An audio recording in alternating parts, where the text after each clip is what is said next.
మొదటిగా మేషరాశి. శ్రీ గురుభ్యో నమః.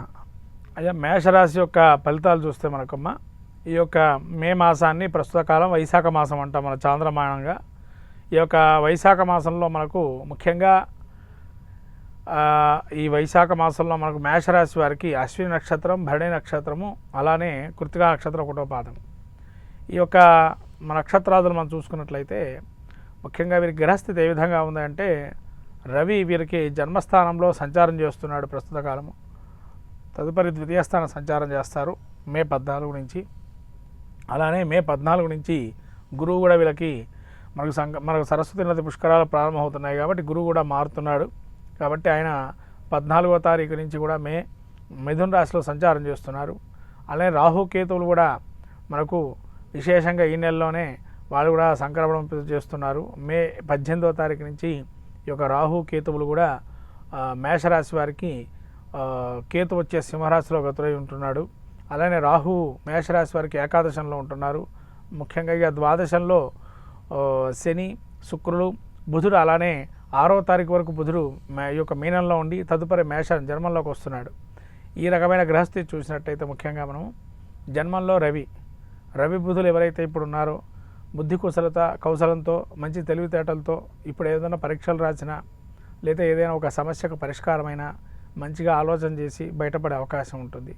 అలానే రవి బుధుల కలయిక చాలా మంచిది. విద్యార్థులకు కానీ ఇటువంటి వ్యాపారంలో కానీ మంచి నైపుణ్యత, క్రియేటివిటీ లాంటివి బాగా పెరుగుతాయి ఈ యొక్క 10 రోజుల వరకు. తర్వాత నుంచి మే 23 నుంచి మేషరాశి వారికి బుధుడు ద్వితీయంలోకి వస్తున్నాడు. ఇంకా అమోఘమైన తెలివితేటలు ఉంటాయి. ఎందుకంటే బుధుడు 2లో ఉంటే ముఖ్యంగా ధనరాబడి కానీ అనేక రకాల నైపుణ్యత పెరగటం కానీ, అట్లానే కుటుంబంలో కూడా వీళ్ళ బుద్ధితో కుశలతతో సమస్య పరిష్కారం చేసుకోవటం కానీ జరిగే అవకాశాలు ఎక్కువగా ఉంటాయి. అలానే గురువు తృతీయంలోకి మారుతున్నాడు ద్వితీయం నుంచి. అలా తృతీయంలోకి మారటం వల్ల వీళ్ళకి కొద్దిగా గురువు అంత మంచిది కాదు. 3లోకి మారటం వల్ల సొంత వాళ్ళే అంటే సొంత తోబుట్టువులే వీళ్ళకి కొన్ని ఇబ్బందులు పెట్టే అవకాశం ఉంటుంది. అంటే ఒకవేళ వాళ్ళ పెళ్ళి అనుకున్నారనుకోండి, అదేదో వీళ్ళ వల్ల కొన్ని ఇబ్బందులు పడే అవకాశం కూడా ఉంటుంది. అలానే వాళ్ళ పెళ్ళి చివరికి వీళ్ళకి ఇబ్బందికరంగా మారటం లేదా ఆస్తి తగాదాలు రావటం లాంటివి జరిగే అవకాశం ఉంటుంది. మళ్ళీ అలానే చతుర్థంలో కుజుడున్నాడు. కుజుడు చతుర్థంలో ఉండడం బంధువైరాలు ఎక్కువగా ఉంటాయి. వీళ్ళు ఎవరు మాట వినడు సీతయ్య టైప్లో కొద్దిగా నడుస్తూ ఉంటారు. తదుపరి ఎందుకంటే వీళ్ళకి బంధువులు కూడా రాబంధువులుగా మారే అవకాశం ఉంటుంది. కారణం ఏంటంటే వీళ్ళ అభిప్రాయానికి గౌరవం ఇయ్యరు మొదలు. అలానే వాహన సౌఖ్యాలు ఏవైతే ఉంటాయో వాహనానికి ప్రమాదం జరిగే అవకాశం ఉంటే జాగ్రత్తగా ఉండడం మంచిది. తర్వాత ముఖ్యంగా పెద్దవాళ్ళలో హృద్రోగులు కనుక ఎవరైనా ఉంటే కనుక సమయానికి వేళకి భోజనాన్ని ఏర్పాటు చేయడం మంచిది. లేదా అకాల భోజనం వల్ల అనారోగ్యం వచ్చే సూచనలు ఉన్నాయి. అలానే రక్తహీనత సంబంధించినటువంటి యొక్క బాధలు కూడా పడే అవకాశం ఉంటుంది. అలానే ఊపిరితిత్తులకు సంబంధించి జాగ్రత్తగా ఉండడం మంచిది. లేదా భుజాలకు సంబంధించి కూడా నొప్పులు వచ్చే అవకాశం ఉంటుంది. ఇలా పంచమంలో కేతు ఉండటం వల్ల ముఖ్యంగా భక్తి, జ్ఞానత, వైరాగ్యాలు చాలా అద్భుతంగా ఉంటాయి. అలానే పంచమంలో మంత్రోపాసన దీక్షగా తీస్తే ఒక మంత్రాన్ని ఉపదేశం చేసుకున్నా లేదా ఒక దీక్షగా కొన్ని రోజులు చేసుకుందాం స్తోత్రం కానీ పారాయణం కానీ అలా చేసుకోవటం వల్ల కూడా మంచి ఫలితాలు కలుగుతాయి. కేతు పంచమంలో ఉండడం వల్ల దైవదర్శనం కూడా జరగడానికి అవకాశాలు ఉన్నాయి. అలానే రాహు ఏకాదశంలో ఉండటం వల్ల విదేశీ మూలానగా లాభాలు కానీ, విద్య కానీ లేదా విదేశీ ప్రయత్నాలు కానీ సఫలీకృతమయ్యే అవకాశం ఉంటుంది. అలానే ముఖ్యంగా కంటికి సంబంధించిన వ్యవహారాలతో జాగ్రత్తగా ఉండాలి. కంటికి ఏమన్నా ఇబ్బందులు అయ్యే అవకాశం ఉంటుంది.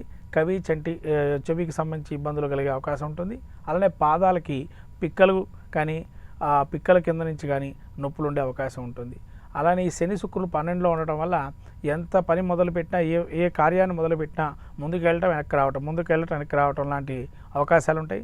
నూతనమైన కార్యాలు ఏర్పాటు చేసుకుంటారు. అధికమైన ఖర్చులు ఇచ్చే అవకాశం కూడా ఉంటుంది. శుక్రుడు 12లో ఉండటం వల్ల ఎక్కువ ఖర్చు చేయాల్సి వచ్చే పరిస్థితి.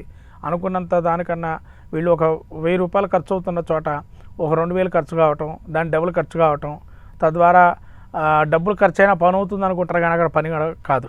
అలా కొన్ని వ్యవహారాలు జాగ్రత్త ఉండడం, మోసగించడం లాంటివి జరిగే అవకాశం ఉంటుంది. కాబట్టి ఎవరిని గుడ్డిగా నమ్మకొద్దు.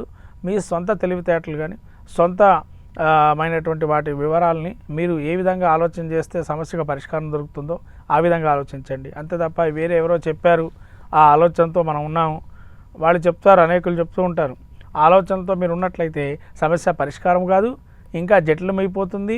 ఇంకా రాను రాను ఆ సమస్యకు పరిష్కారం రావటం కూడా కొంత సన్నగిల్లే అవకాశం ఉంటుంది. కాబట్టి సొంతంగా మీకు ఏది తోస్తే ఏది చేస్తే బాగుంటుందో దాన్ని మీరు అక్కడ పెట్టుకోవాలి. అయితే వివాహ ప్రయత్నాల్లో ఉన్న వారికి కావచ్చు, లేదా రాజకీయ సినీ ప్రముఖులకు కావచ్చు, మే నెల ఎలా ఉండబోతుంది?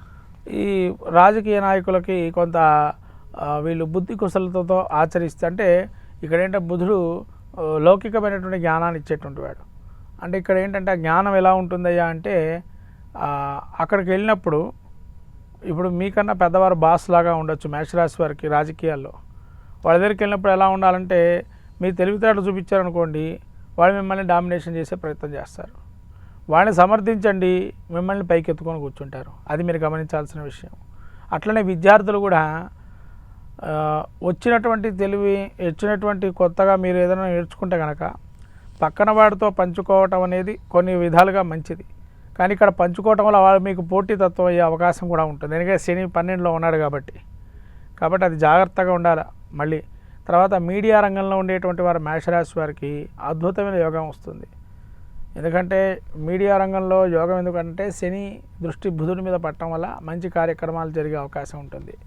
తర్వాత ఆరోగ్యం మాత్రం చాలా జాగ్రత్తగా పెట్టుకోవాలి. వీళ్ళు ప్రత్యేకంగా ఆరోగ్యం మీద కాస్త దృష్టి పెట్టాలి మేషరాశి వారు.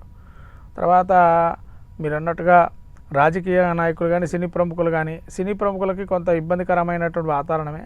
ఖర్చు చెప్పాను కదా, కొద్దిగా ఎక్కువయ్యే ఖర్చు ఉంటుంది. మీరు ఏదో చిన్నదానిలో వెళ్ళిపోతుందని కూడా ఖర్చు ఎక్కువ చేసుకునే పరిస్థితి వస్తుంది. కాబట్టి సినీ వర్గంలో ఉండేటవారు కొంత తక్కువ ఖర్చేట్టుగా ప్రయత్నం చేసుకోండి. ఎక్కువగా ఖర్చు పెట్టుకోవటం వల్ల అధికమైనటువంటి వ్యయభారం పెరిగి మీరు చేసే సినిమా కావచ్చు, సీరియల్ కావచ్చు, లేదా సీరియల్కి సంబంధించి షార్ట్ వీడియోస్ కానీ ఎక్కువగా ఖర్చు అయ్యే అవకాశం ఉంది. జాగ్రత్తగా దాన్ని మనం పరిశీలనగా చూసుకొని ప్లానింగ్ చేసుకుంటే మంచి వ్యవహారాలు చేయొచ్చు.